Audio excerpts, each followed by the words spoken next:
Ricky Smiley can't act, cause Ricky Smiley can't act. Why is he in a dress again? He didn't be wanting to Barbie, and you gotta tell him no. Said ain't got no special, you remember? Eve ain't got no special, you remember? Ricky ain't got no special, you remember? Sir, I have 12 comedy specials. P. Diddy or whoever you is, TVJ, 20 of them. I won't stop burning you down until there ain't nothing left. Rubble on top of rubble, and I'll still be bombing. Look like a wall, Richard. Look like a wall. Look like a wall, Richard. Look like a wall. It's the one and only queen of receipts, the dropping gems in these YouTube streets. The lawyer Royce, nowhere to go. Tune in for the infamous morning show, giving the news that you need to know. So don't you dare miss the wake-up call. Then in the evening, I got all for y'all. Eat your dose of daily vitamins. You know the queen makes it make sense. So true.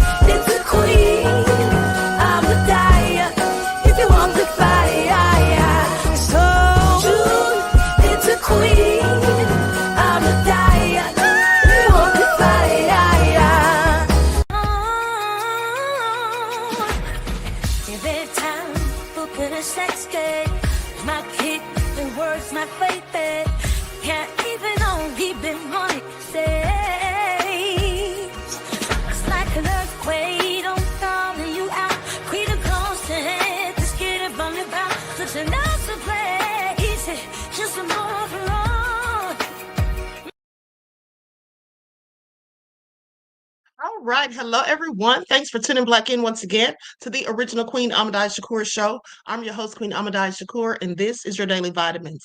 So as you're coming in, please feel free to go ahead and subscribe to the channel if you haven't done so already. Be sure to click that notification bell and click the word all so you're notified each time the Queen Goddess goes live. Okay, now let's see who's in here. My aunt Egypt, Leon is in the house. Sandra, Buckhorst, DC, we the people. All right, let's get into it. Shout out to all my loyal royals, everyone tuned into the Queen, and a big shout out to my moderators because they be putting in work. Okay, so let's get ready to get into it. Also, don't forget, beloveds, if you have not been receiving the notifications, double check to make sure that you're still subscribed to the channel. All right, so with that all being said, let's have a brief word from my sponsor at 12 Tribes, and then we'll get this party started. Do not buy 12 Tribes on Earth hair growth oil and hair magic elixir unless you want super healthy, gorgeous hair that grows. They have a whole line of amazing hair growth products, including hair growth leave-in conditioner spray, hair growth shampoo, hair growth spray, and hair growth butter. I'm starting to sense a theme here. They include quality natural ingredients. They smell amazing, and you can see the results for yourself. So if you're looking for healthy hair growth for your natural or relaxed hair, try 12 Tribes on Earth today.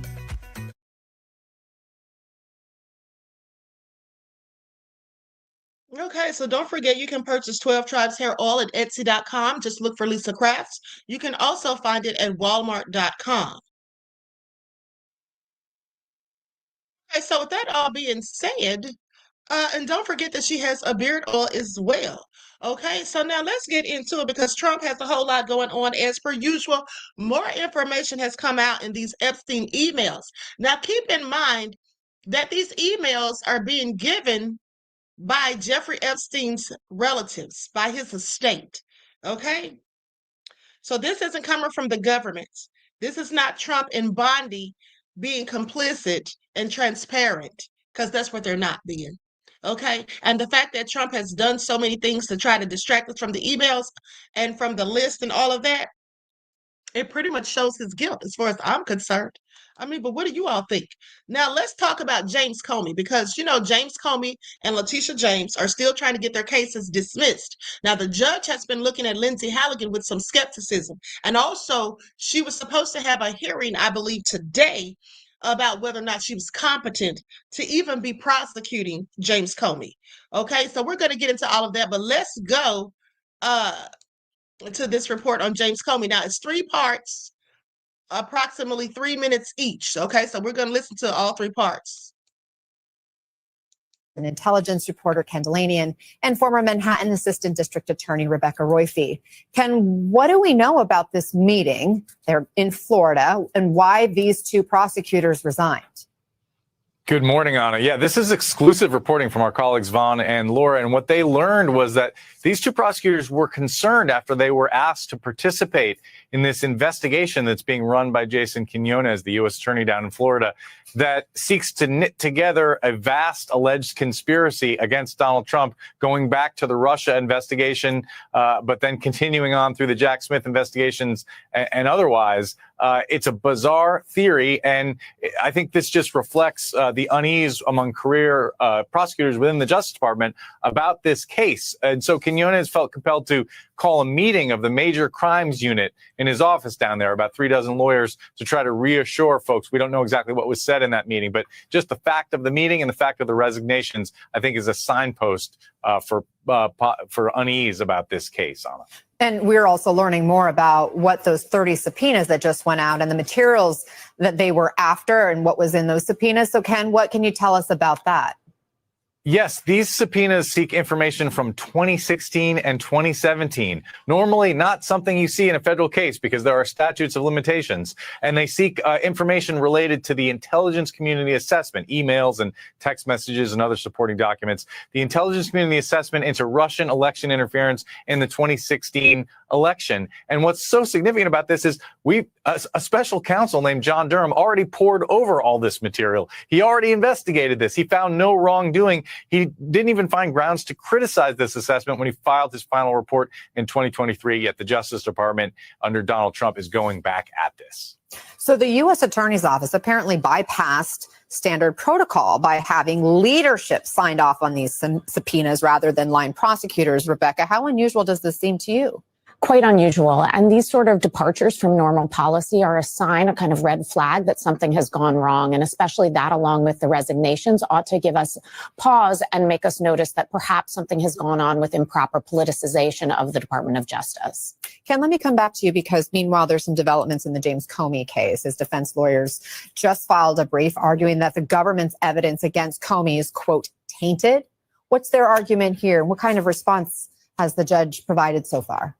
There are a couple of angles here, Anna. One is that they are suggesting that an FBI agent may have gotten access to privileged communications between Comey and his lawyers, and that may have bled in front of this grand jury, which would be improper. But they're also saying that Lindsay Halligan may have sort of essentially kept the grand jury captive in a room until they returned an indictment. They reveal that initially when she presented the case, they returned a no bill.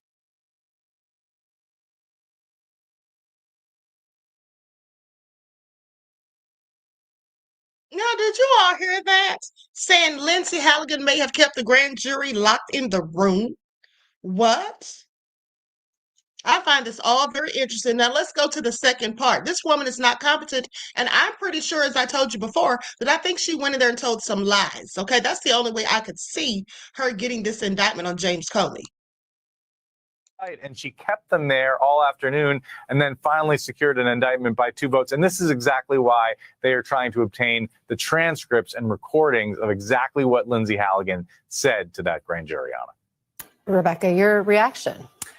Yeah, well, I mean, grand juries are normally secret. And I think that this is, this reporting, if accurate, is certainly a reason why the judge would want to take a look at what happened within that grand jury, because it is potentially extremely troubling and could, if true, lead to the dismissal of that indictment. Okay. Yeah, along with our colleague here at the White House, Laura Barone Lopez, we have from sources that down in the Southern District of Florida, Jason Redding Quinones, he is the U.S. attorney who was picked by Donald Trump to lead that office in Miami this past August, that he is effectively overseeing what is amounting to a sprawling investigation, a conspiracy investigation. And this is important. Folks are going to continue to hear about this in the months ahead. It is the idea that the Biden administrations, the Obama administrations, individuals who were law enforcement and intelligence community officials were seeking to undermine the candidacies and presidencies of Donald Trump over effectively the last 8 years. And what is underway is these 30 subpoenas were sent out on Friday by this office. But just before the number 3 in the office signed off on those subpoenas, 2 junior assistant U.S. attorneys had resigned. I am told that at least one of them was asked to do something that was outside of their realm of comfortability and what they believed would violate their ethical responsibilities. Okay, so you all hear that? Prosecutors resigning because they're being asked to do things that are told to do things that are unethical. Okay, and that's what Lindsay Halligan should have done, her and Pam Bondi. They should not have taken those jobs, because I guarantee you by the time this is all over with, neither one of them are going to have a license to practice law. Okay, and there has been a whistleblower that I told you all said Pam Bondi was telling them to go in there and lie before the grand jury. Now, it's worth noting that the number 3 in the office, the executive assistant U.S. attorney, was the one who signed off on those subpoenas. Usually you don't see somebody in a leadership capacity, sort of like how Lindsay Halligan in the Northern District of Virginia signed off on the indictments of Tish James. It's uncommon to see somebody that is not a line prosecutor who is ultimately overseeing such an investigation. I'm told that other prosecutors in the office are on, quote, pins and needles because they fear that they are going to be asked to take part in this investigation, that the president has been very explicit that he has said should lead to the arrest of President Obama, James Clapper, John Brennan, even people like Hillary Clinton. It is. Okay, so now did you all hear this? Did you all hear what he just said? Okay, so there are some people, some prosecutors who are uneasy because they're fearful that they're going to be asked to participate in this nefarious investigation, which is built on a foundation of lies and BS. Okay, and then saying that Trump feels that this investigation should lead to people being arrested, such as Obama. Okay, do y'all hear this? He really is so envious of President Obama. It's just really pathetic. And so he's hoping that they'll get enough dirt to have Obama, the Clintons, and other people arrested. Isn't that interesting? Because he's the one who needs to be arrested, like right now, right this minute. A vast investigation here, in one in which down in the Southern District of Florida is causing concerns over prosecutors being asked to do the job that they do not feel comfortable is based in substance, and based in one in which they should be actually asked to go and move forward with such not only subpoenas but potentially indictments. You know, if I were those prosecutors, I would be recording these conversations. Okay, if they were telling me to do things that are unethical, illegal, immoral, and all of that, I would absolutely be recording these conversations. Okay, and then going to find me an attorney. All right. And preparing to sue, because you know they're going to fire you when you don't do what Trump wants. And this is just all so crazy because, see, this is why people say Trump wants to be a whole dictator, authoritarian. At the end of the day, why they're calling him, saying he wants to be a king, why the Japanese people gave him a darn crown. Okay? And now, I don't know if I told you all, but he's going against Representative Eric Stalwell, one of his critics. Okay, now he set his sights on him. And the thing about it is, any of his critics, whether they're journalists, historians, political opponents, or whatever, he doesn't care because Trump ignores the limits of his presidential power. Okay, and he challenges Congress, he challenges judges, federal judges, and uses loyalty, okay, basically as the main test for hiring people, not competency. He doesn't care if they're competent or not, but as long as they're loyal, like Lindsay Halligan and Bondi, that's why they got hired. Neither of them is competent for the positions which they hold, and neither is Pete Hegseth. Okay, he interferes in the Justice Department's business, demanding investigations of opponents or leniency for his allies. Okay, let's not forget all these corrupt people that he's pardoned. Okay, and then how he stopped Tom Homan, the border czar, from being investigated because he was supposedly taking a $50,000 bribe. So just a bunch of lawlessness going on at the end of the day. He refuses to accept election outcomes or criticism, acting as though his will is the law, like he's God himself. And then treats the government as his own personal property, okay, claiming that Article 2 basically gives him the right and the wherewithal to do whatever he wants as president. But I thought the Democrats said they were going to use Article 2 against him rather than impeaching him. And they haven't done anything yet. Okay, haven't done a darn thing yet. And so anyway, he also doesn't let Washington elites, or the media, basically, he doesn't let them get away with anything. If they even edit an interview that he did, and we know that it's commonplace for them to edit interviews, but he'll start talking about suing and all of that. So, Trump is just a whole hot mess. He's determined to do what he wants, when he wants, and how he wants. And anybody who gets in his way is going to suffer the consequences. And that's why these people are on edge. That's why these prosecutors are probably crossing their fingers and just hoping and praying that he doesn't call on them to start any investigation into some trumped up charges, clearly. Vaughn, thank you for your reporting. So, Barbara, the executive assistant U.S. attorney, Manolo Rebozo, signed at least some of these 30-plus subpoenas. Is that standard protocol? They declined to indict, and she kept them there all afternoon and then finally secured an indictment by 2 votes. And this is exactly.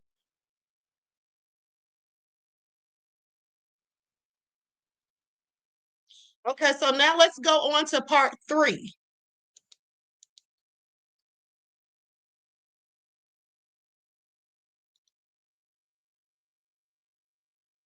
Standard protocol? It's not. As Vaughn said, typically you would expect the line prosecutors who are handling the case to be the people who would sign subpoenas. It sounds, though, like this is some sort of special project that they're putting together, some sort of special unit. Executive U.S. attorneys sometimes have in their portfolio special projects. So it sounds to me like this executive U.S. attorney is going to be leading whatever this effort is into this conspiracy investigation. But I do think it's noteworthy that this is not being handled the way a routine case would be handled for violation of the law. Instead, it is being handled as a special case with a high-level executive member of the team handling this. The other thing that I thought was noteworthy about the reporting is that the grand jury to be impaneled is going to be in Fort Pierce, Florida. That, of course, is the district, the portion of the district, the Southern District of Florida, that has one and only one judge, and that judge is Aileen Cannon. I don't know that we should be suspicious of everything Judge Aileen Cannon does, but we do know that her track record in the Mar-a-Lago case with the documents was first to impose some really extraordinary hoops for the prosecutors to go through at the time of the search. And then, of course, the dismissal of the case finding the special counsel regulations to be unconstitutional. Person has no relationship with the truth. They have no business on the federal bench. And there's two really urgent issues here. One is you see Donald Trump weaponizing the DOJ and demanding revenge prosecutions against his enemies, putting in cronies as U.S. attorneys to prosecute them. Imagine. And now, remember, most of these 28 have been confirmed. Imagine if one of these judges who can't say that Donald Trump lost the 2020 election, like took this loyalty test to get their robes, was sitting and presiding over a case where Lindsay Halligan in the Eastern District of Virginia was prosecuting Coney. Imagine being a defense attorney and filing motions in front of one of these judges. At that point, you've got a bit of a banana republic. The second big problem is 15 members of the Democratic caucus, for some reason, have voted for these judges. There is no moral, political, or really historical reason to vote for any of these people. They're politically compromised. They have no business on the federal bench. So that's what I wanted to ask you about these 15 senators. And I want you to explain to us, what you think the failure here is, because I want you to, is this a failure of leadership? I mean, I think of like Mitch McConnell, who is known as was a very successful kingmaker when it came to the Supreme Court. And I wonder, would Mitch McConnell have 15 senators freelancing like that? So talk us through how you think this works. Yeah, I mean, I feel like we all know the answer on the Mitch McConnell question, right? Look, I think there's a lot of conversation this week about Whether Dems should have held out longer on the shutdown, I believe they should have. There's a lot of discussion about in the short term on these continuing resolution bills, should they be caving? Should they be? They absolutely should have held out, okay? Because what was it all even for? They didn't get anything substantial, okay? At the end of the day, they left empty-handed. Okay, so now listen to this. Judge appears skeptical of of government's actions as James Comey pressed to have cases tossed, or Letitia James and James Comey pressed to have their cases tossed. Okay, so let's talk about it. Likes up, everyone, please like and share.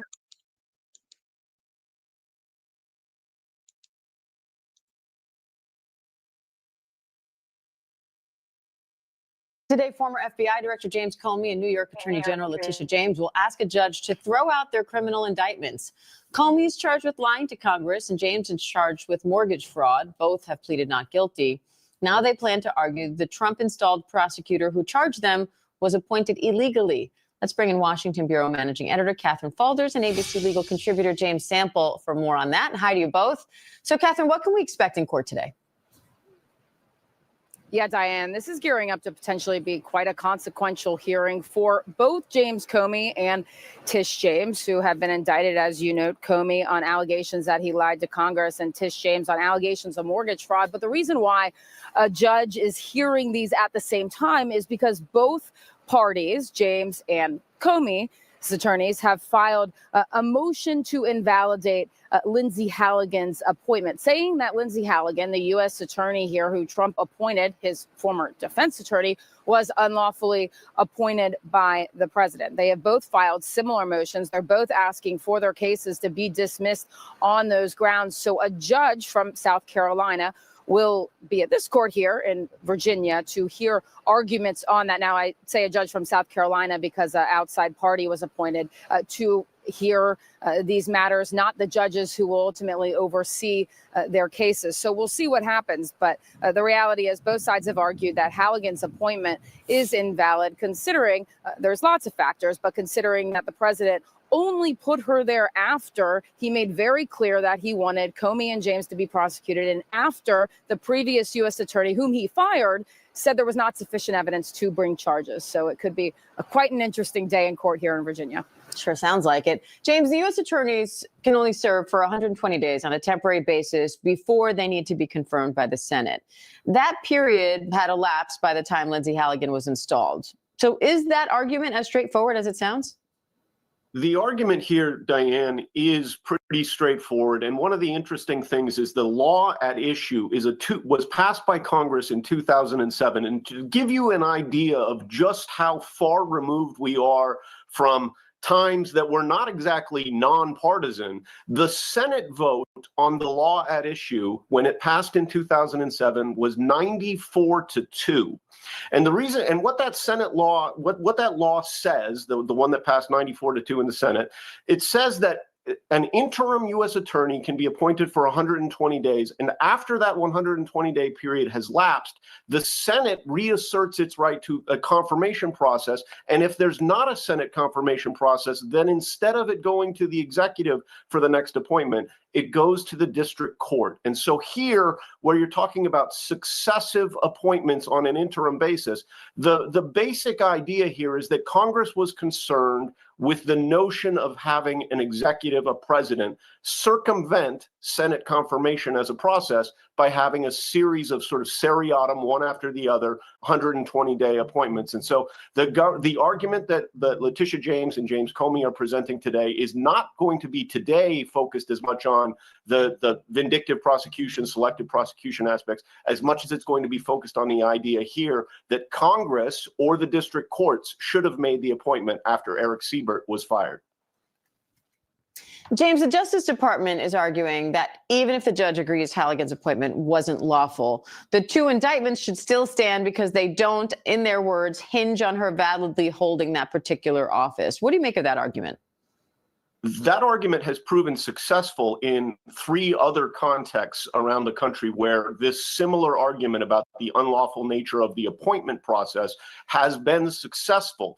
But in those cases, other attorneys under the auspices of the office also participated in the prosecutions. What's interesting here is if the same scenario, i.e., if Halligan's appointment is ruled to be unlawful, the distinction in this case is that she acted basically alone in obtaining these indictments, and therefore it seems at least possible that the indictments could fall if Halligan is disqualified.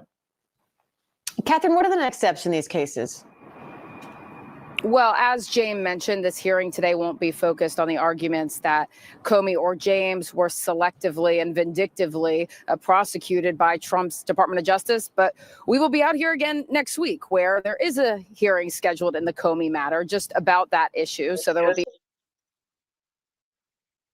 Okay, so here's the bottom line. Listen, for those of you who missed it, I told you all that she is Lindsay Halligan. That is, she is unlawfully, okay, in that position. She's unlawfully in that position because Trump already appointed Eric Seibert.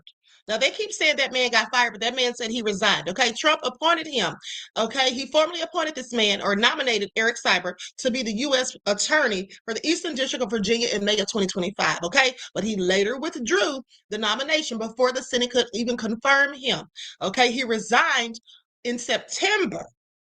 All right, resigned. Trump lied and said he fired that man. Okay, but the man resigned. Okay. He was initially appointed as the interim U.S. attorney by Attorney General Pam Bondi in January of 2025. So with that all being said, who do you think told her to do that? Trump. So that was his interim person right there. He cannot then go and put Lindsay Halligan in that spot.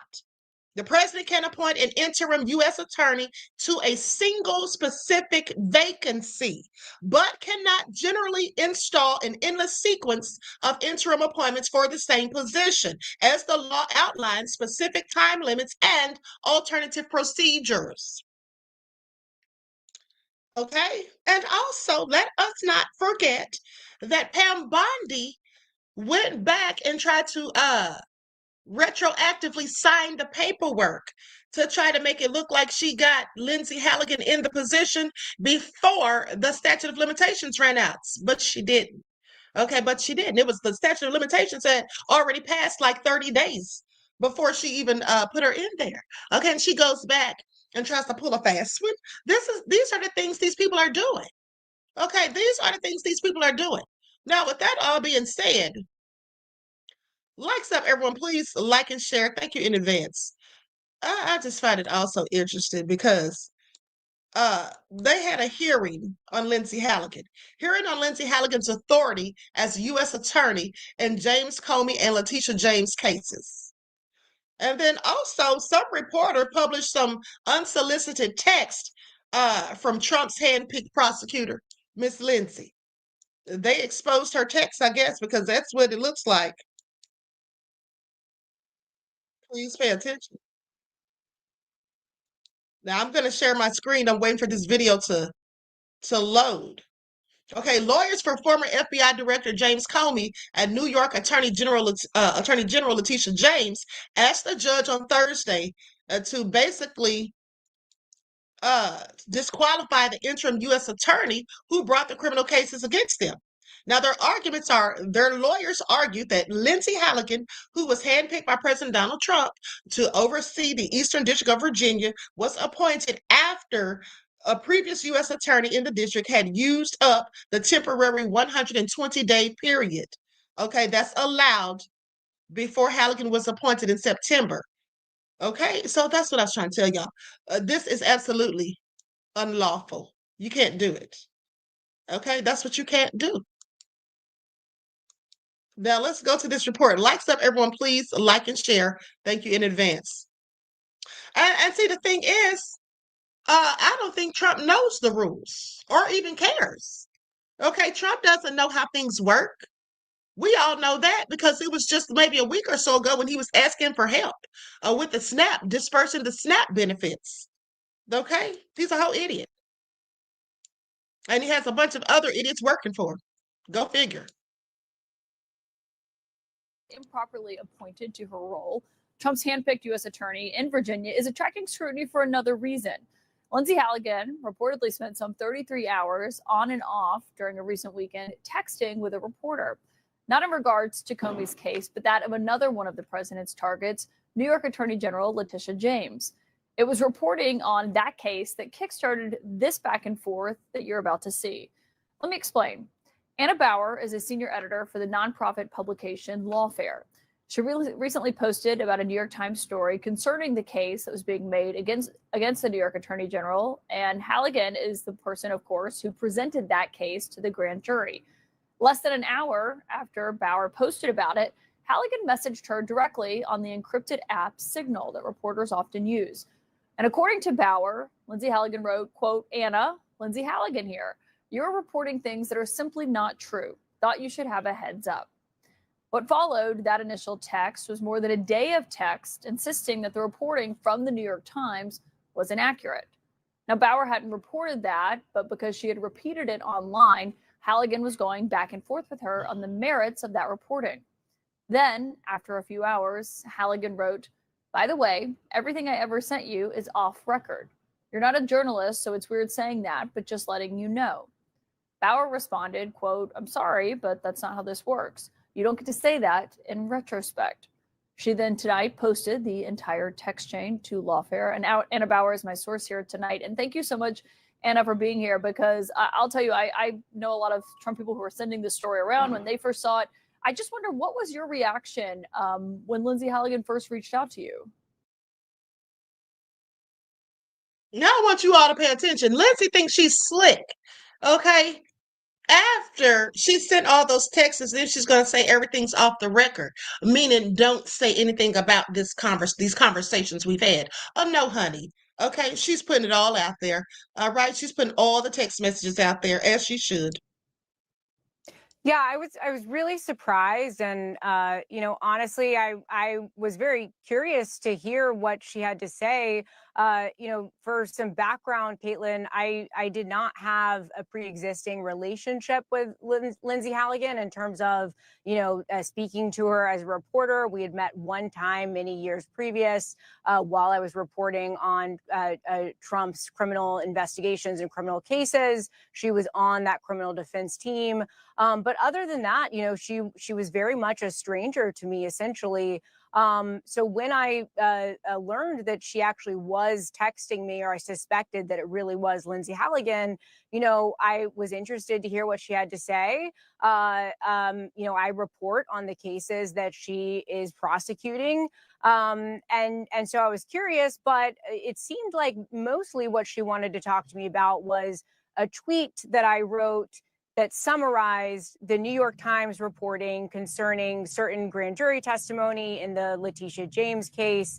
And I think that's what really struck me as so surprising, is that, it's very much not often that you see a sitting United States attorney who unsolicited reaches out to a reporter to talk about something that relates to an ongoing prosecution, that relates to grand jury testimony potentially, because those are the kinds of things that there's policies, there's laws that prohibit disclosure about that kind of information.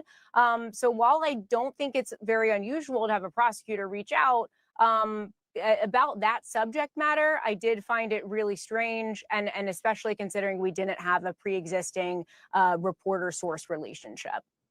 Yeah, because obviously reporters are trying to, reach out to people all the time, talk to them, get context, obviously to make sure reporting is accurate and fair. But because you were contacted out of the blue, I mean, I imagine you were a little bit suspicious of whether it was even actually her at the beginning. Yeah, and there were a few things that we did to confirm that it was actually her.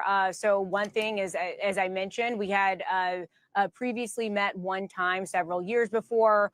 She was able to answer questions that suggested to me it likely was Lindsay Halligan, because she was able to say where we first met and who she was with.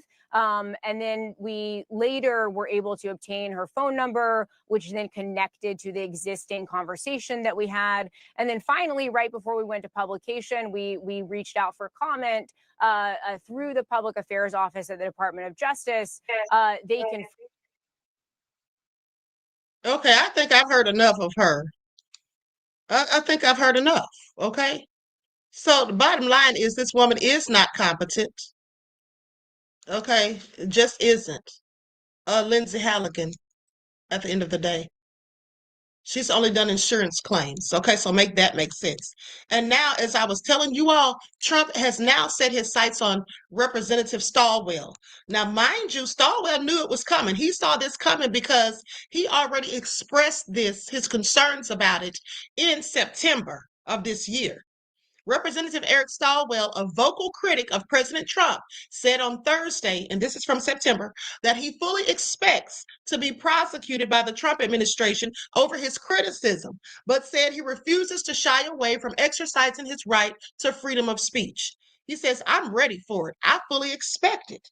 That's what he said on CNN News Central when asked if he's concerned that down the road you may be prosecuted for your criticism of the White House. Stalwell noted that FBI Director Kash Patel previously wrote a book in which he listed 60 individuals who he described as government's gangsters, okay, and said they should be investigated. Stalwell and Senator Adam Schiff, who previously served alongside each other in the House, were named at the very top of the list as the two worst. Okay, that's what Stalwell said. But Stalwell said he's not going to be intimidated by the Trump administration. Adam Schiff is under investigation now, so I'm ready for it. I expect it. But I'm not going to flinch. I'm not going to hide. I'm not hiding under the bed. I'm not going to shrink because that's the aim. Okay, that's why they do this. Okay, they hope that dissent and oversight goes away. And if I shrink, and if Adam Schiff shrinks, then why wouldn't everyday Americans shrink? And so I'm not going away. And they can come for me, but it's not going to silence me, and it's not going to stop me from working every day to put Democrats in the majority so we can finally pump the brakes on the corruption that we're seeing in this administration. Now, the remarks came after Trump had said that he didn't know if the Justice Department would be pursuing charges against former FBI Director James Comey. And then Comey was indicted later on that same day, on Thursday. Okay, please pay attention, honey. Trump is just a lying dog. Okay? Now, over the weekend, Trump addressed his attorney general directly in a social media post complaining that nothing's being done. Remember that when he threw Bondi, aka Blondie, under the bus? And she's just as stupid as he is, in my opinion. So Stalwell had already said back in September that he was expecting to be indicted because everybody already knows by now how Trump goes after his political enemies. Okay, so Trump official refers Representative Eric Stalwell for a federal criminal probe over alleged mortgage fraud.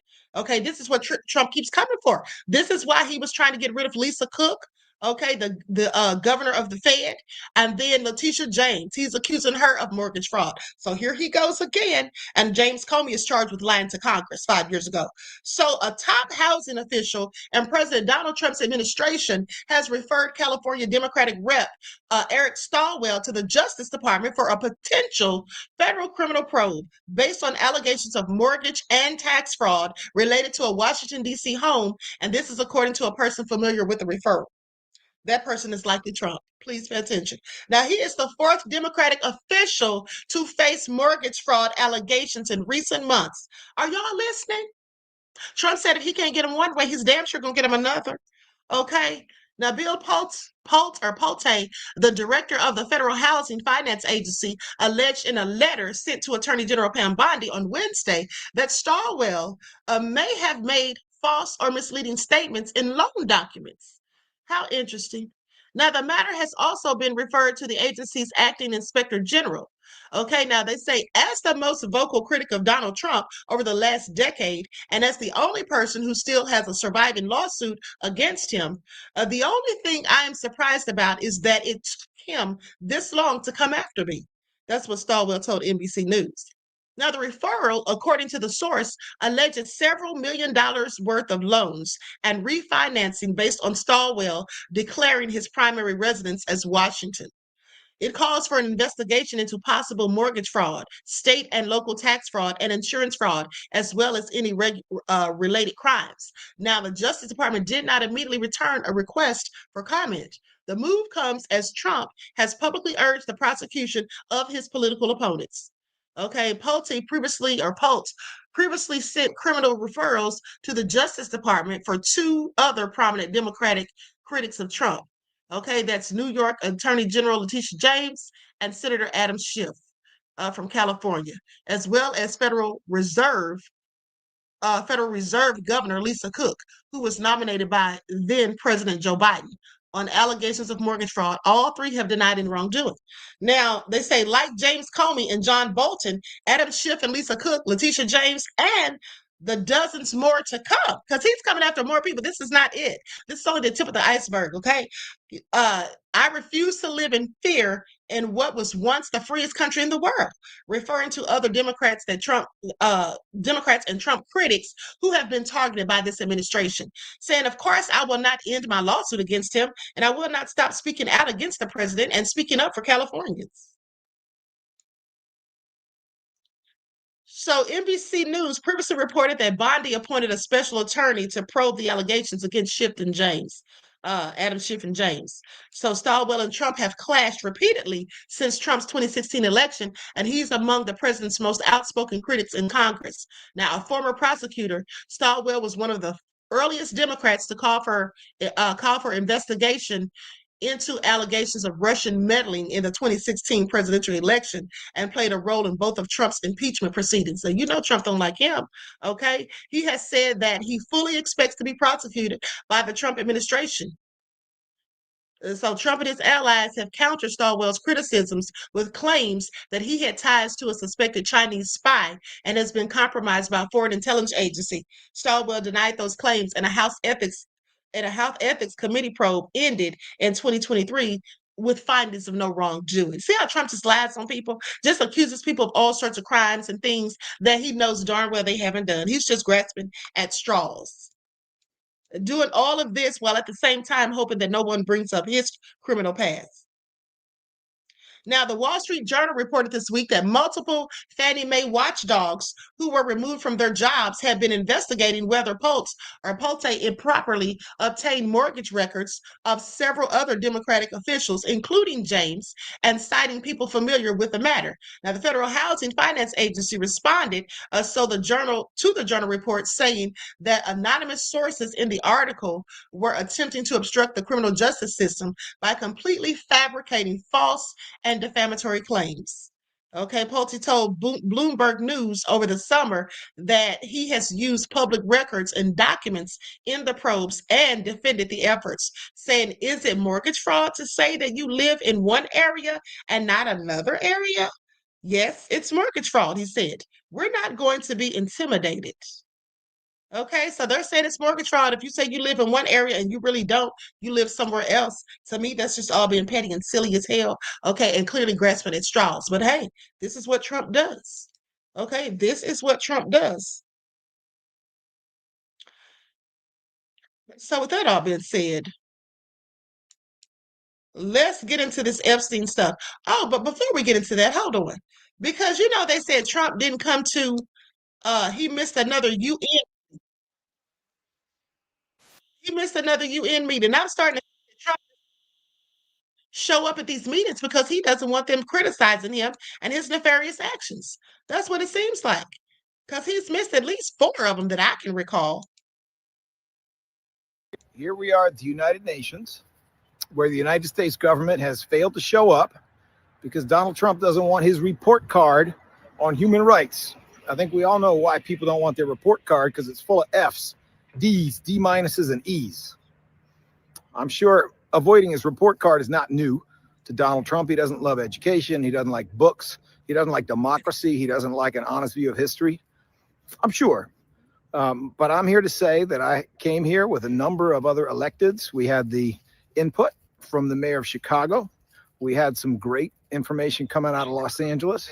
And we came here because the whole world is concerned and the whole world is watching. And if Trump ain't going to show up, then I guess we're going to have to do his job. Okay, because he darn sure isn't doing it.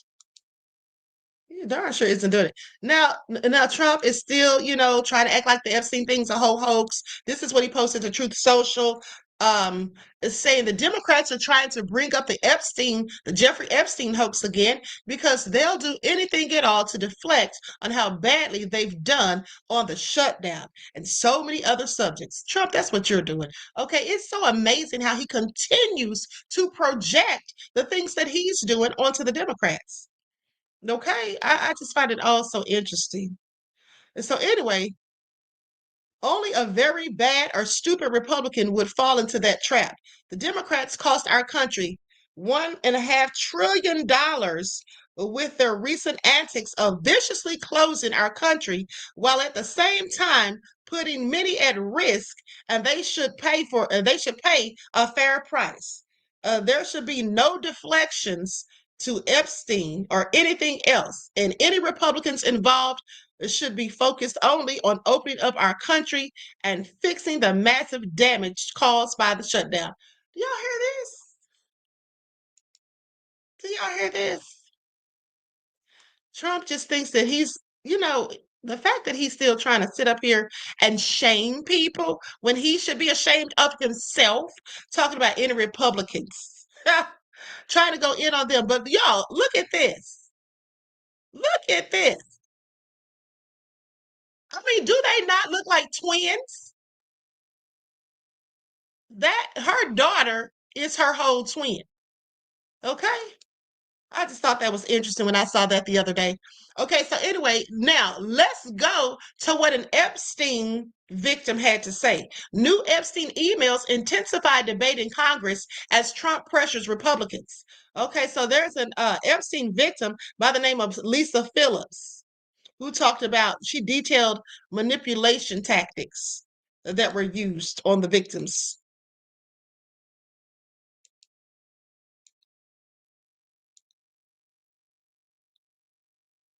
People just to understand it wasn't just like, hi, I arrive on an island and I'm just going to be pulled into a room and like, yeah, I'm going to have a creepy massage with you. No, it was hours of masterfully manipulating me to get me to understand him and like him and feel comfortable with him and feel like, oh, this person cares about me, before going into a long massage that then turned into an abuse. It was this long, drawn out thing. He kind of hones in on, like, what's your family background like? How did you grow up? What was your dad like? Does your dad call you every day? How protective are you? And then he can see how, okay, this girl's dad calls her every single day. She's got a close relationship with him. She's probably not going to be easily manipulated, and he'll move on to the next one. But there's a lot of young girls that come from families of, sometimes parents are busy and they don't pay any attention to them. Sometimes fathers are dismissive. Sometimes you just don't feel safe in your home. Sometimes you're emotionally or mentally or physically abused in your home. And predators can sniff that out. And you're just like a wonderful prey for them. And then once you've seen things in Jeffrey's world, you're not getting out of it. He's got to make sure that he's keeping you happy in some way, to keep you around, just to keep you silent. And that's how he was with me. And that's how he was with everybody that I know that knew him. Nobody was telling on him until he died in 2019. Y'all heard that? Nobody was telling on him, including Trump. Okay, nobody was telling on him, including Trump. Trump's the dog that hadn't barked, remember? Also interesting. House Democrats released emails Wednesday from Epstein saying Trump spent hours at my house with one of Epstein's victims and allegedly knew about the girls. Democrats said the emails raised questions about what Trump knew about Epstein. These two were very close. So the question is, what did Trump know and when did he know it? This is what Representative Greg Landsman from Ohio said on CNN. Now, the White House called the email release a smear, and Trump said on social media that the Democrats are trying to deflect from other issues. And just think about the irony of it. He's accusing them of trying to deflect from other issues by focusing on the Epstein debacle, whereas he's doing the opposite. He's trying to focus on other issues so he can deflect from the Epstein debacle. I find it also interesting. Now, Trump warned Republicans not to vote for a bill requiring the full release of the government's records on Epstein, saying only a very bad or stupid Republican would fall into that trap. Now, lawmakers seeking to force a vote on the full release of the Epstein records garnered the final signature they needed on November the 12th, when the House swore in Arizona lawmaker Democrat Adelina Grijalva. Okay, we were waiting on that. House Speaker Mike Johnson said the House will vote on the measure next week. So Jeffrey Epstein mentioned President Donald Trump in an email exchange about his plans for Thanksgiving in 2017, according to documents released by members of the House Oversight Committee. So in an email exchange on November the 23rd of 2017, Faith Cates, the founder of Next Model Management, asked the disgraced financier and convicted ex-offender where he was spending his Thanksgiving. Epstein replied, Eva, possibly a reference to his former girlfriend, Eva Anderson Dubin. Kate said that means Glenn must be there.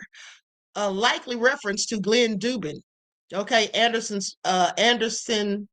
Dubin's husband. Now, Kate then asked, who else is down there? David Fizzle Hansen, Trump, Epstein replied. Now, Epstein said years ago that he sent $10,000 in baby food to Trump after losing a bet about the pregnancy of the current president's ex-wife. When we bet that Marla Maples was pregnant, I lost and sent him $10,000 for baby food. Okay, that's what Epstein wrote in an email dated December the 8th of 2015. He sent that to a reporter. Now, but did you all hear what he said about Thanksgiving when the guy said, who else is down there? He said David Fizzle, Hansen, and Trump.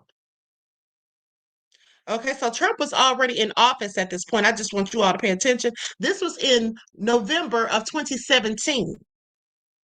Trump was already in office. Okay, Thanksgiving. So anyway, he was already the president at that point in time. So I find it interesting because didn't Trump say that him and Epstein fell out in around 2009? Said that he was acting like a whole weirdo and he banned him from Mar-a-Lago and all of that. But we knew that was lies and BS. We knew it was. So anyway, he goes on to say, what about Epstein? Oh, I'm sorry, I read that already. Hold on. Now, the long-running scandal over President Donald Trump's ties to Epstein, who took his own life in a Manhattan jail cell while awaiting trial on charges that he abused young girls, has refused to go away. This is thanks in part to far-right conspiracy theorists. Okay, their fervor for Trump is matched only by their relentless demands for a full accounting of which deep state operators were part of Epstein's cabal. Now, to be sure, there are a lot of questions on MAGA's fringes about these newly released emails, which come from a larger set of some 23,000 documents that lawmakers obtained from the Epstein estate. Now, by this time, instead of firing up conspirators, the unearthed communications met with a reaction on the right that was swift and uncharacteristically dismissive. Nothing to see here, folks. Okay, you can't be outraged by the Epstein saga and simultaneously not be outraged by the fact that we have Muslims serving in Congress, far-right activist and Trump whisperer Laura Loomer said in a deflection, clearly, a post that she put on X just to deflect from the real issues. Because what does that have to do with anything? What does the Epstein saga have to do with Muslims serving in Congress besides nothing? Laura Loomer is so stupid. She looks like that thing from Saw.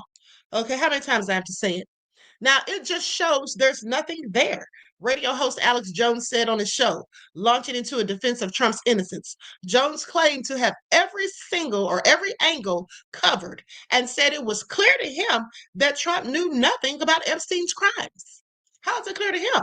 Epstein literally said in an email that Trump knew.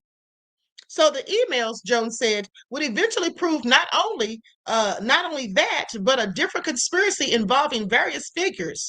Okay, Jones has targeted before. Now, last month, the U.S. Supreme Court rejected his attempt to block a $1.5 billion defamation judgment against him over his false claims that the 2012 Sandy Hook school shooting was a hoax. Okay, lies that paved the way for dozens of right-wing conspiracy-minded media figures now flourishing in the Trump era. Trump was the first to expose Epstein. That's why they came after him. That's what Alex Jones said. Trump was the first one to expose Epstein. Yeah, absolutely not true. Absolutely not true. The Representative Robert Garcia, the Oversight Committee's ranking member, said the newly released correspondence raises glaring questions about what else the White House is hiding and the nature of the relationship between Epstein and the president. Now, Trump has said that he was once friends with Epstein, but denied any knowledge of Epstein's S trafficking. In July, Trump said that he banned Epstein from Mar-a-Lago decades earlier because he stole people that worked for me, including victim Virginia Giuffre, whom White House Press Secretary Carolyn Leavitt acknowledged was the person mentioned as spending time with Trump in the newly released email from Epstein. We can't put any stake in that. That could be a whole lie, okay? I just have questions because why tell us who the person is if you bothered to redact their name? So that just doesn't sound true to me. Okay, doesn't sound true or plausible. In another email released Wednesday, sent in 2019 to author Michael Wolff, Epstein said more plainly about Trump, of course he knew about the girls, as he asked Ghislaine to stop. So Jack Posobiec, a one-time Pizzagate conspiracy theorist and current host of a show on the Real America's Voice Network, said he believed the emails showed Epstein was trying to use Trump to protect himself. Okay? And basically said it's self-constructed out of the Pizzagate conspiracy theory itself, constructed out of emails which were hacked from Hillary Clinton's 2016 campaign and published by WikiLeaks, falsely alleged that Democrats and elites were trafficking and abusing children with a popular through a popular Washington D.C. pizza shop. I'm gonna tell y'all like this about that. I'm gonna tell you all like this. I saw Hillary's emails. I told you all that. Those of you who've been following me since 2020 when I started this channel, you already saw the emails because I showed them to you. Do y'all think it was a conspiracy theory or no? I mean, they say things are conspiracy theories, but the proof's always in the pudding for me. But let me continue. But Epstein's emails were old news, Prosobiec said. Once again, ultimately, it's just Epstein trying to pull Trump in and implicate him in his own crimes. No, it's not. No, it's not. That's not how that works. Now, Posobiec was one of a group of influencers brought to the White House by Attorney General Pam Bondi in February and photographed with binders of already public Epstein documents. Now, the stunt, which came to be known as right-wing media, known in right-wing media circles as Bindergate, sparked sharp criticism of both the Trump administration and the influencers. Other Bindergate influencers also shrugged off the emails published Wednesday as cherry picking. Okay, it wasn't clear whether these emails were part of a fuller exchange. Now, MSNBC has not independently verified the allegations made in them. Mike Cernovich, a binder recipient and former men's rights activist turned self-described journalist, asserted Trump's innocence and called for the release of the complete Epstein files, blaming billionaires and donors for blocking it. The administration has consistently opposed the release of the files. They say Trump is being led to the slaughter. That's what Cernovich posted. Okay, that Epstein disclosures are just another plot by the deep state to take down Trump. Okay, and he has long been that has long been the narrative of Trump's former top campaign aide, Steve Bannon, who has warned that Epstein could be the thing that splinters the base and costs Republicans the next election. Okay, Bannon didn't mention the emails on his show either. Former Trump advisor Roger Stone, whom Bannon outed as the access point to WikiLeaks, delighted in the revelation that communications between Bannon and Epstein were among the trove of documents released on Wednesday. Okay, so anyway, bottom line is More stuff keeps coming out about Epstein. We now know that Trump was dealing with this man, allegedly, still dealing with this man when he was the whole president, spending Thanksgiving. Come on now. Okay, at the end of the day, Trump, what are you doing? What are you doing? Like, make that make sense. Make that make sense. I'm sure he cannot. So anyway, let's go through this next article. Buried in a batch of thousands of documents released Wednesday by the GOP-led House Committee on Oversight and Reform, one email chain between Epstein and someone called Faith Cates, likely referring to the founder of Next Model Management, suggested that the convicted ex-offender was still hanging out with Trump long after the president claims to have cut ties. So in the emails that took place on the morning of November the 23rd of 2017, Cates asked where Epstein was spending his Thanksgiving, and the convicted ex-offender, well, we already know that part. I already read that. So this is basically the same thing. Yeah, it's basically said the same thing. But mind you, Donald Trump claimed that he ended his friendship with Epstein before his Palm Beach neighbor was indicted for soliciting prostitution in 2006, but clearly the two remained linked long afterward. Trump said 2006. At one occasion, I'm pretty sure he said 2009. Okay, after he got that sweetheart deal from Alex Acosta. Okay, so I'm pretty sure it was somewhere around then. So anyway, what do you all think? Hey, one who cares, beloved. What do you all think? Is Trump just doing the most? And is Trump a good Christian? Because y'all know he said he's a Christian, right? Trump said he's a whole Christian, but I have questions. And so do other people. Speaking of that, hold on. Okay, yeah, let me pull this up real quick. I'm going to show you all this. Here we go.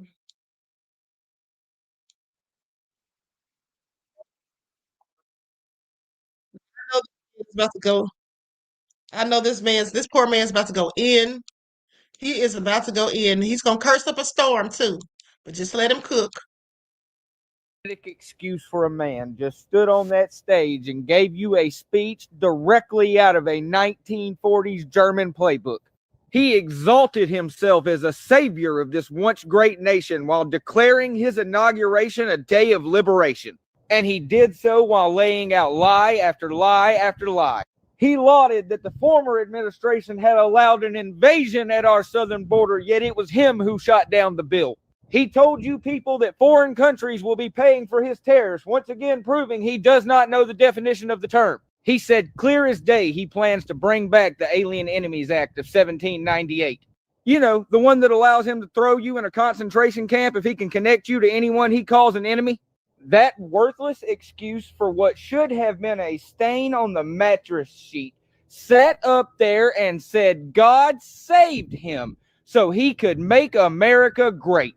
How are some of y'all having this hard of a time getting the picture? Do y'all not recognize patterns? You know what? Let me go ahead and drop the gimmick. This dude just did everything but give himself the divine right of kings.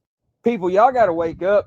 Y'all are out here praising this man for trying to put you into a motherfucking dictatorship. That was not a speech. That was a statement. And y'all better strap the fuck in, because over the next 4 years, it is about to get scary. Seriously, I am stuck on the whole God save me thing. This dude has said himself he's not even a Christian. On the same day he said, if y'all vote for me, you Christians won't ever have to worry about voting again. He declared that he himself is not a Christian. But all of a sudden, God saved him? Nah, that don't make no sense. At what point do you people realize you are being played like a $2 fiddle? Or do you just enjoy having your strings plucked? He claims our kids are being taught in their classrooms to hate our country by their teachers. Y'all, no person or country should be above criticism. The only way to get better in the future is to find and critique the ways that we have fucked up in the past. But some of you folks seem so dead set on repeating it, I guess that doesn't matter, huh? I am so sick and tired of playing these stupid games so these pathetic men in power can piss down my back and call it rain while half of y'all give them applause. I don't normally do a second video these days, but y'all, that really pissed me off, and you should be too. If you made it this far, thank you so very much. Do me a favor, hit the button. Bless his heart, honey. He raises all hell, does he not? He goes in. All right. But you know, he's not lying. Trump did say that he wasn't a Christian. And he also said he wasn't getting into heaven. He said that. So is he a good Christian if he is one? No. Clearly not. Okay, clearly not. Lisa says, my goodness, them folks are truly crashing out. Yes, we're all going to be crashing out in a minute, beloved, okay? Please pay attention. I think we're all going to be crashing out in a minute. Thank you for your insight into the topic and your contribution to the channel. I appreciate you. Peace, love, and blessings. Yeah, Trump said he wasn't no Christian and said he wasn't getting into heaven. Well, I'm glad he knows. I'm proud to be promoting the God Bless the USA Bible. It's my favorite book. I could stand in the middle of Fifth Avenue and shoot somebody. Donald Trump found guilty all 34 counts of falsifying business records. Donald Trump's hush money payments to adult film star Stormy Daniels. She had an affair with Trump.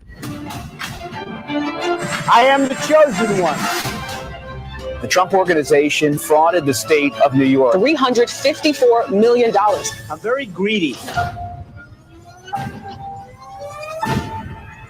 We must make America pray again. How stupid are the people of the country to believe this crap?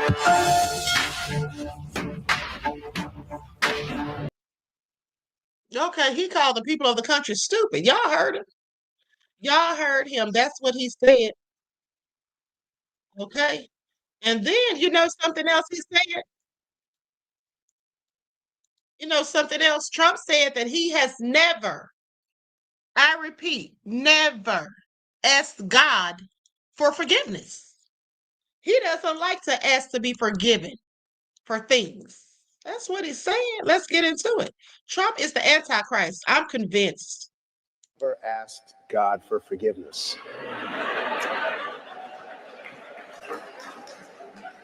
I'm not sure I have. I just go and try and do a better job from there. I don't think so. I think if I do something wrong, I think I just try and make it right. I don't bring God into that picture. I don't. Well, let me ask you, because one of the potential attack lines has to do with an answer you gave to Frank Luntz months ago when you said that you've never asked God for forgiveness. Do you regret making that remark? No, I have great relationship with God. I have great relationship with the evangelicals. In fact, nationwide, I'm up by a lot. I'm leading everybody. But I like to be good. I don't like to have to ask for forgiveness. And I am good. I don't do a lot of things that are bad. I try and do nothing that's bad. Ask a man who's a great man, actually. One of the great men of our country, Kenneth Copeland, to come up and say a prayer. Do you mind? Kenneth Copeland. Please, Ken. You said that you don't like to fly commercial because you don't want to get into a tube with a bunch of demons. Do you really believe that human beings are demons? No, I do not. And don't you ever say I did. We wrestle not with flesh and blood, but principalities and powers. Thank you very much. That is a lot of religion out there. That's pretty good. We like that. President Trump, we are so honored to have you join us in front of this very, very important faith summit. You are my friend, and I am so blessed to have been a part of your life. Some people don't know, for over 24 years as a part of, I feel, not only family, but your pastor and an advisor. And I got to work in the White House and represent People Faith as senior advisor to Faith Initiative and Opportunity. One of the greatest honors ever. We have thousands of pastors here and faith leaders, and their number one issue that they want to know about is, what about your faith? Let's talk about, how is faith formed in you, and And what does it mean to you? Well, thank you very much, Paula. And you have been. I've known you for a long time, and she's a great person, a great woman. And really, it's an honor. It's an honor. It really is. And she's a hard worker, too. Boy, does she work. And, I advised her. She had some property, and she grew out of the churches. She got bigger, bigger. She was going wild in Florida. Now, do you all see how this fool is saying everything except the answer to the question she just asked? Are y'all noticing that? Okay. Just deflecting. I met her, and she called and asked for advice. One of the churches, it was in the middle of nowhere, and she had big, the number of people going every Sunday. And she said, they've offered me money for this land. I can put it to very good use with all the people that need help. Should I sell? I said, you might as well sell. Take the money right now because it can change really quickly. And she'll go a little bit further out. And she just kept doing that. I said, this is a great business. This is pretty good. Begin to understand that when Jesus Christ paid the price, the first thing that happened after he said it is finished is the veil was rent from top to bottom, signifying that no man could do that. But the price that was paid was there's now no separation, so that we have direct access in the Holy of Holies. We understand, according to Hebrews, that Jesus is our high priest. Absolutely. And he's the first of many brethren, which means I now come into a priestly anointing. So I now can say that again because they don't get it. I now come into a priestly anointing. Jesus is not the only begotten Son of God. He is not. I'm a son of He's God. the first fruit. He's the first fruit. He's the firstborn of many. Jesus is not the only begotten. I don't know who that man is, but I can assure you he is not God's son. Okay, he can sit down somewhere. All right, I'm sorry. The cloud chase is real, right? Say what? Talking about Jesus is not the only begotten son. Oh, yes, he is, sir. Okay, yes, he is. I get where you're going, but I disagree. Now, here's where Trump says he's not a Christian. Trump is nobody's Christian, okay? And again, Christians, get out and vote just this time. You won't have to do it anymore. 4 more years, you know what? It'll be fixed. It'll be fine. You won't have to vote anymore, my beautiful Christians. I love you, Christians. I'm a Christian. I love you. Get out. You got to get out and vote. In 4 years, you don't have to vote again. We'll have it fixed so good you're not going to have to vote. Lord help us all. Did y'all hear him? So they'll have it fixed so good we're not going to have to vote. Lord, please help us. Please help us, Lord. Okay, do y'all hear this? Is all crazy. Talking about God saved him so he could make America great again, please.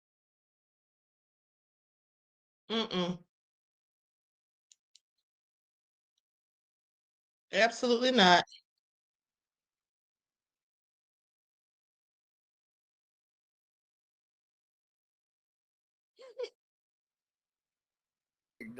But as I look back at my life's journey and events, I now recognize that it's been the hand of God leading me to where I am today. And my faith took on new meaning on July 13th in Butler, Pennsylvania, where I was knocked to the ground, essentially, by what seemed like a supernatural hand. And I would like to think that God saved me for a purpose, and that's to make our country greater than ever before. She's very destructive to religion. She's very destructive to Christianity and very destructive to evangelicals and to the Catholic Church. And she is, let me put it this way, Ben, she is your worst nightmare. Much worse than Biden, and he wasn't so hot.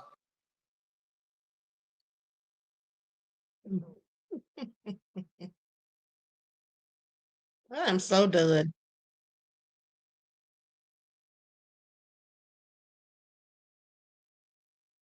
I'm so done. Okay. Now, with that all being said, likes up, everyone. Please like and share. Thank you in advance. Okay, so let's go to this next video. A priest. This is really sad and scary at the same time. A priest pretty much said,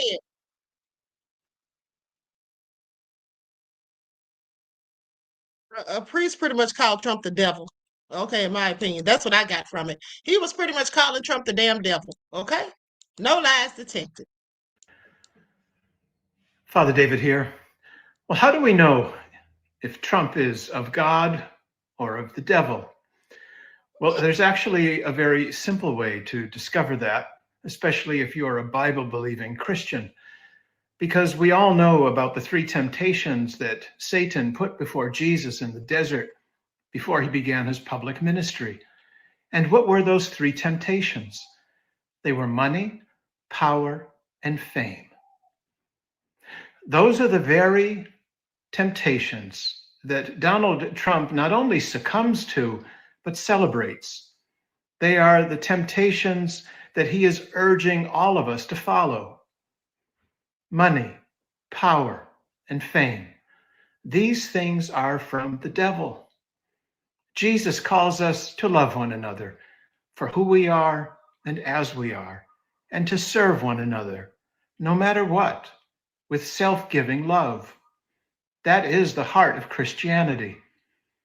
The heart of Satan is self-aggrandizement, as demonstrated by the pursuit of money, power, and fame.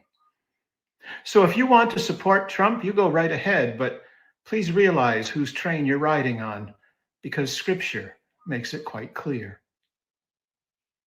We're better than this. We can do better.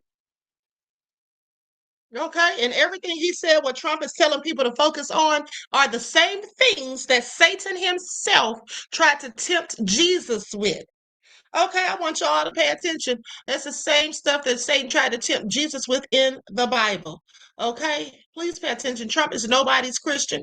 He is absolutely not a Christian. He said it himself. Y'all heard him. And at the end of the day, Trump is the devil. Some would say he's the Antichrist, because here's the thing. The Antichrist, there's more than one. Okay, there could be more than one Antichrist, because in fact, the Antichrist is an energy. It's like a spirit. Okay, an energy or a spirit at the end of the day. Not a person, but an energy, okay, that attaches to someone. And I do believe that that energy has attached to Trump. That spirit of the Antichrist is on Trump, in my opinion. Okay, this is why he has the urge, the need, the desire, okay, for unchecked power. This is why he is so heartless. Doesn't give a darn. He's a man of complete lawlessness, like the Bible speaks of. Okay? He said that he hates his enemies and wishes the worst for them. Does that sound like a Christian or the Christian thing to do or say?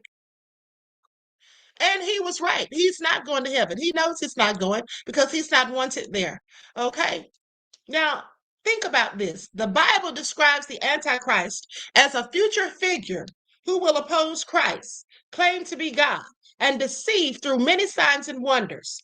There'll be arrogance and blasphemy. He will exalt himself above all that is called God, okay, speak pompous words, and claim to be God himself even. Well, we already know Trump's pretty much deemed that. He thinks he can do anything and everything or whatever. Okay, deception and lies, political and religious power. This is all what the Antichrist spirit brings. Okay, rebellion and war. There you go. Didn't Trump mention a rebellion just a few weeks ago? Yeah, he did. Okay, I want y'all to pay attention. Okay, I'm not saying he is the Antichrist, but I'm saying I think that he has the Antichrist energy. I sure do. I think he's a whole damn devil at the end of the day. That's what I think. And he reminds me of Hitler, who also was an Antichrist, according to Nostradamus. Let's get into it.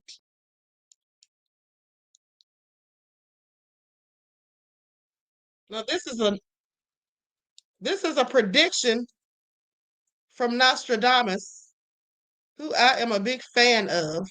Hold on. Okay, there we go.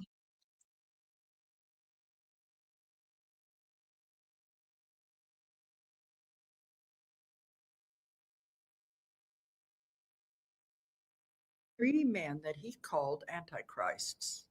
One was Napoleon, the second one was Hitler, and the third one is the one that is to come, who is said to be the worst of all because he will learn from the mistakes of the others. A very dangerous person. He didn't like the term Antichrist. He said it was a Christian term and it was not exactly what he meant. But he said, if you think of Christ as representing people, humanity, then Antichrist is someone who does terrible things against humanity, against people. And it can be the type of personality like Genghis Khan or Attila the Hun, the type that doesn't care anything about what it's doing, it only wants power. So this is what he meant by an Antichrist. But the third one, he gave us a great deal of information about him because he wanted us to do something to stop the man.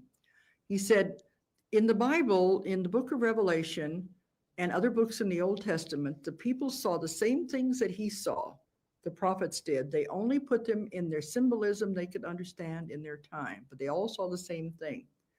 And that the man he refers to as the Antichrist is the number 666 in the book of Revelation, called the beast. Of course, he said 666 also refers to his connections with computers. So there's a lot more to it. But he has been predicted as far back as Bible times. So he said he has a destiny to fulfill. He has to come, but after he comes, what happens after that is in the hands of mankind. Do we allow it to go through the worst case scenarios, or can we lessen it? That's the point.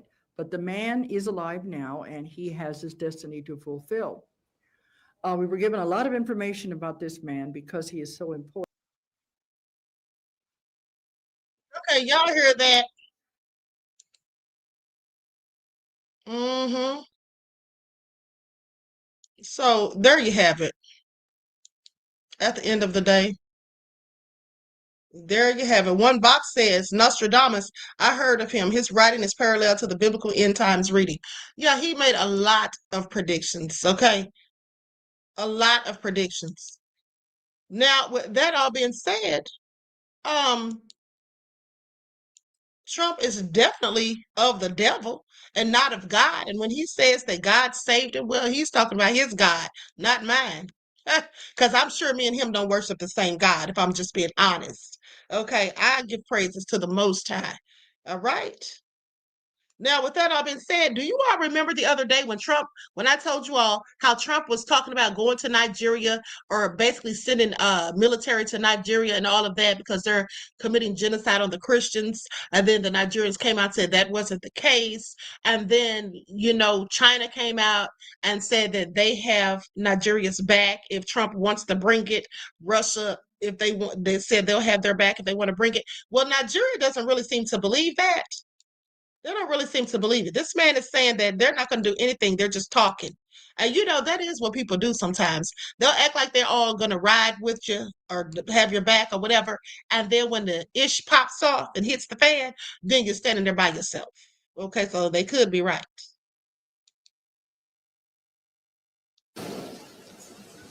That if America should attack us, China is not coming to defend us. Russia will not come to defend us. All the so-called world leaders, they will talk. They will condemn what America had done in strongest terms. But that's all they will do. That's all.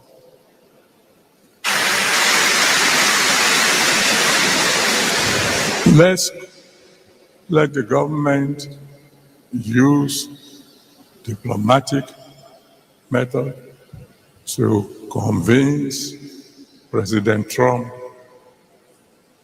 to give us 100 days of grace. Call our service chiefs. Fortunately, they are new. Perform within 3 months or resign. Now,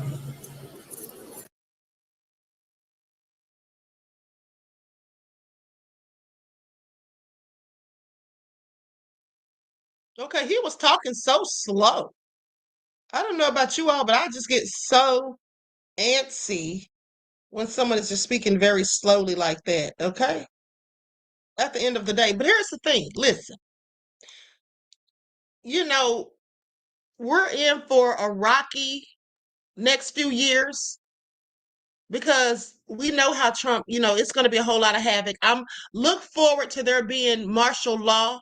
Look forward to the power grid going down. Just look forward for complete and utter chaos. Okay, look forward to the Hunger Games. Make sure you're following your lifelines because Trump has, and here's the thing, Trump has historically cycled through staff, like cabinet members and advisors at unusually high rates.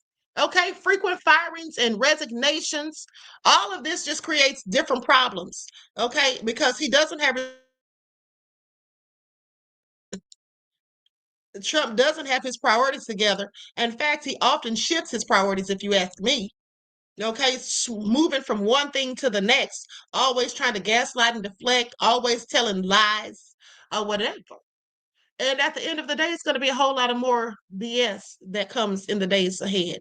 Okay, how many more of those Venezuelan boats is he going to have airstrikes launched on? Okay, and then here's the thing too: Trump has very short patience. Okay, he's very temperamental. He gets angered easily. He cannot stand the slightest of criticisms, even if it's being constructive. He does not care. He makes major decisions abruptly. Okay, Trump is not a good leader. He does not have any, in my opinion, he does not have any of the characteristics of a good leader, of someone who is competent to be president. Okay, it just doesn't. And then he likes to communicate, on social media, on social media, posting policy and off the cuff remarks, talking trash to allies, even having them looking at us with a whole side eye and turning on us. Okay, encouraging internal competition, just all kinds of BS and stoking fear mongering. All of this stuff is what Trump does. Okay. He loves confrontation. And in fact, in my opinion, he actually embraces confrontation as a political strategy. Like that's what he's supposed to do. Like that's all he knows how to do. Okay. He won't let people do their job. He's constantly attacking his opponents, agencies, judges, sometimes his own appointees. Look how he threw Bondi under the bus. Look how he wanted Eric Seibert to resign after he's the one that nominated the man in the first place. And then, he's just like getting so much pushback from this whole Epstein debacle. He's just not fit to be in office at the end of the day. And I really hope and pray that before his term is over, Trump is escorted out of the White House to prison. But I don't think it's going to happen. I don't think it's going to happen because they've given him a whole nother layer of protection. That's pretty much what they've done. Okay, so anyway, with that all being said, it's one more video I want to show you all. Hold on. One more video I wanted to show you all where this lady embarrassed this pastor. She embarrassed this pastor. I know he had to be embarrassed.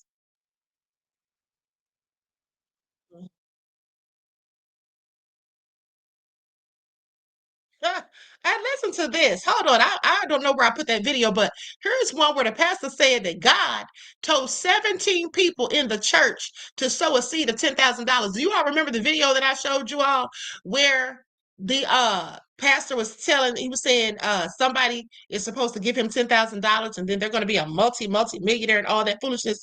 Well, now you got the pastor saying 17 people are supposed to give him $10,000. So I said, what now? Is that what God told them to do? Well, according to him. The preacher, Pastor Bishop Mark Applewood, whatever his name is, it really don't matter because this man said to his congregation, and I'm surprised they put this video up here. He said that 17 people were supposed to come and give $10,000. That's right, you heard me. 17 people were supposed to come and immediately run and give a $10,000 seed. He said the Lord said it. in that congregation.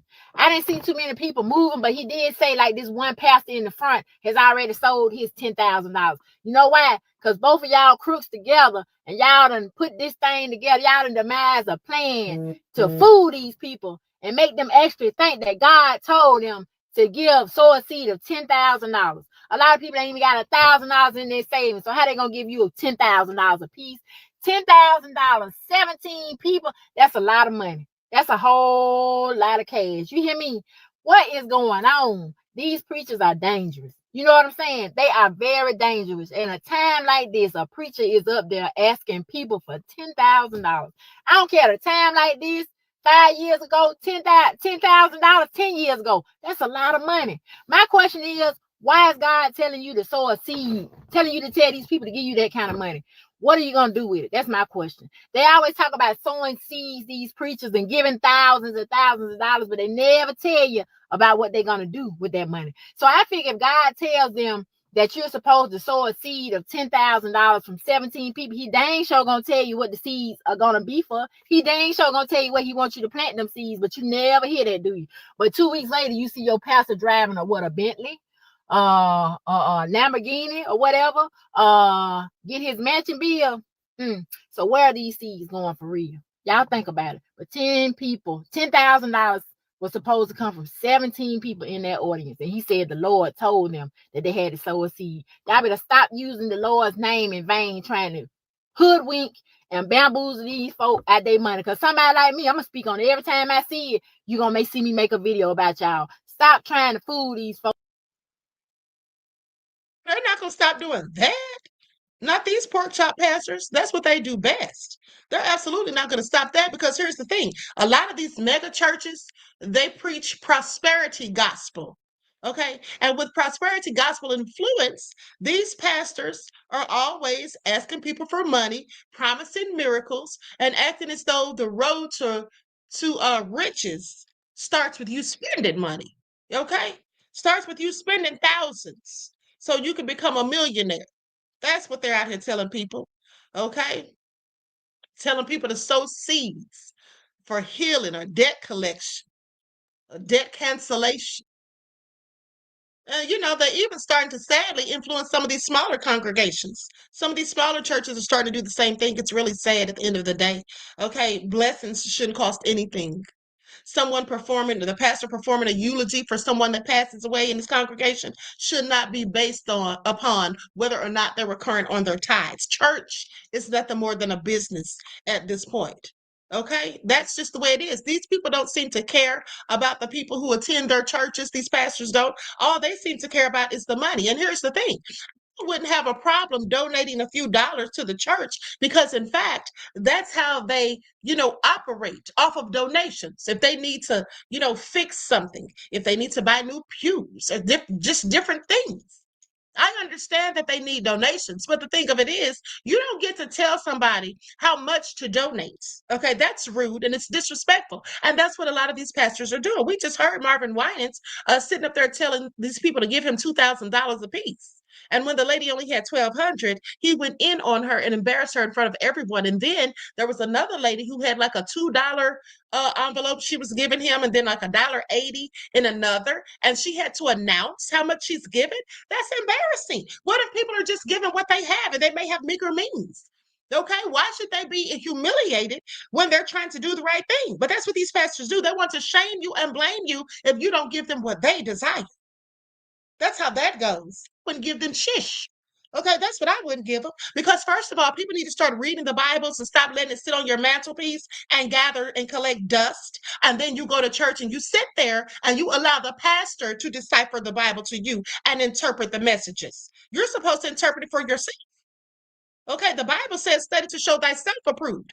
Okay, you're supposed to get your own interpretation of the word, not from somebody else. Okay, the pastor can tell you what it means, but you should be reading it yourself so you can see if you agree with what he's telling you that it means. And also, FYI, there are parts and verses in scripture in the Bible that the pastors are not going to read to you. Deuteronomy being one.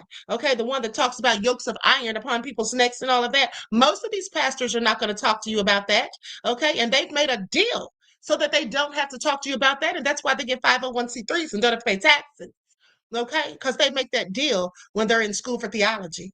That's how that goes. So at the end of the day, it's a lot of these false prophets out here, and Trump is one. Trump is absolutely one. I want y'all to pay attention because Trump has his MAGA cult.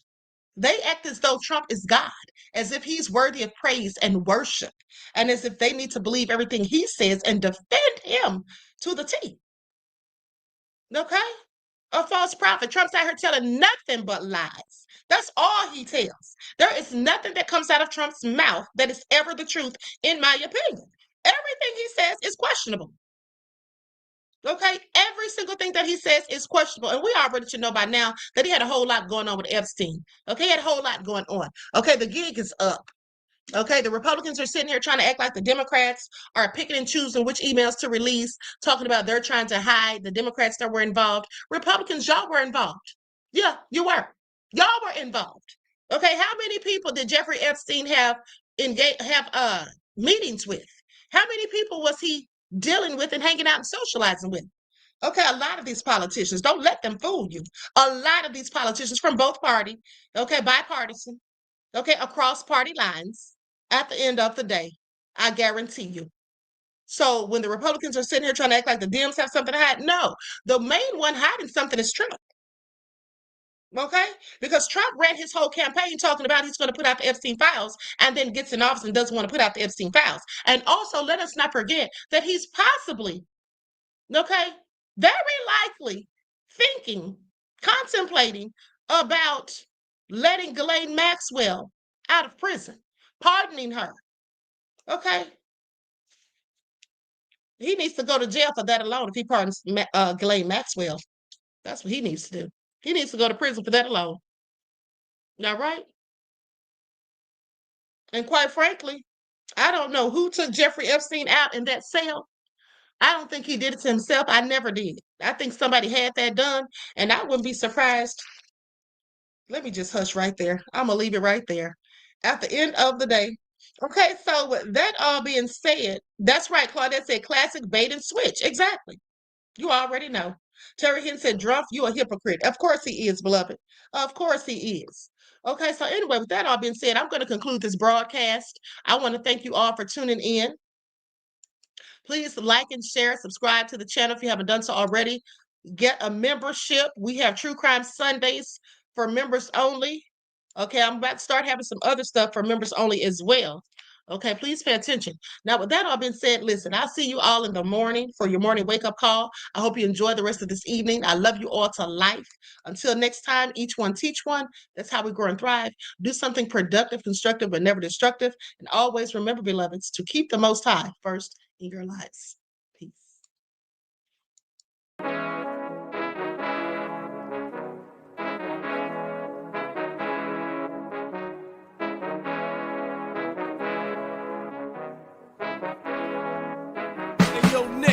With that gold all in my skin, God all in my blood, kings all in my circle. You touch one of mine and you're done. They show no love for the queen.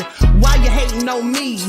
Is it cause I'm free and I got Malcolm X in my jeans? I got dreams like King Luther, shed blood like Kunta. You ain't helping my people, I ain't got nothing to say to ya. I want all the smoke like hookah.